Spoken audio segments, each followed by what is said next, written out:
দীর্ঘ ৩ দশকেরও বেশি সময় ধরে বলিউডে নিজের শক্ত অবস্থান ধরে রাখা জনপ্রিয় অভিনেত্রী কাজল। ক্যারিয়ারের শুরু থেকেই অভিনয়ে স্বতন্ত্রতা ও ব্যক্তিগত নীতিতে অটল থাকার জন্য তিনি আলাদা পরিচিতি গড়ে তুলেছিলেন।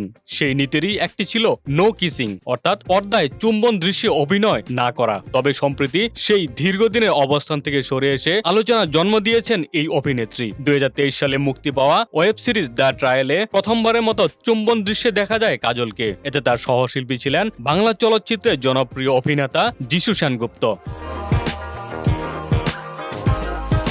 সিরিজটি মুক্তির পর থেকেই এই দৃশ্যটি দর্শকদের মধ্যে বেশ আলোচনা জন্ম দেয়। অনেকে প্রশ্ন তুলেছিলেন, কেন এতদিনের নিয়ম ভাঙলেন কাজল? সম্প্রতি আন্তর্জাতিক ইউটিউবার ও উপস্থাপক লিলি সিং এর পডকাস্টে অংশ নিয়ে এ বিষয়ে খোলামেলা কথা বলেন তিনি। কাজল জানান, এই দৃশ্যটি হঠাৎ করে যুক্ত করা হয়নি কিংবা শুধুই চমক তৈরির জন্য রাখা হয়নি, বরং চরিত্রটির আবেগ, মানসিক টানাপোড়েন এবং জীবনের অপূর্ণতার একটি গুরুত্বপূর্ণ বহিঃপ্রকাশ ছিল এটি।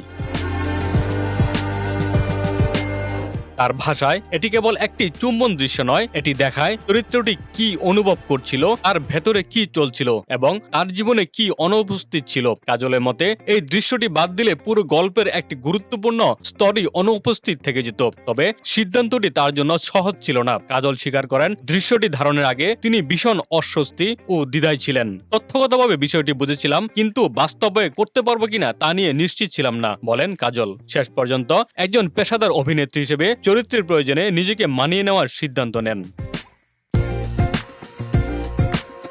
এই প্রসঙ্গে তিনি আরো বলেন, আমি সব সময় আমার কাজকে গুরুত্ব দিয়ে সিদ্ধান্ত নেই। কখনো কখনো এমন কিছু করতে হয় যা ব্যক্তিগতভাবে স্বাচ্ছন্দ্যের বাইরে কিন্তু চরিত্রের জন্য প্রয়োজনীয়। দ্য ট্রায়াল সিরিজে কাজল অভিনয় করেছেন নয়নিকা সেনগুপ্ত নামের এক নারীর চরিত্রে, যিনি স্বামীর এক কেলেঙ্কারির পর ভেঙে পড়া জীবন থেকে আবার ঘুরে দাঁড়ানোর লড়াই শুরু করেন। দীর্ঘদিন পর আইন পেশায় ফিরে এসে নিজের পরিচয় ও আত্মমর্যাদা পুনর্গঠনের চেষ্টা করেন তিনি। সেই জটিল আবেগঘন যাত্রারই একটি অংশ হিসেবে এসেছে আলোচিত চুম্বন দৃশ্যটি।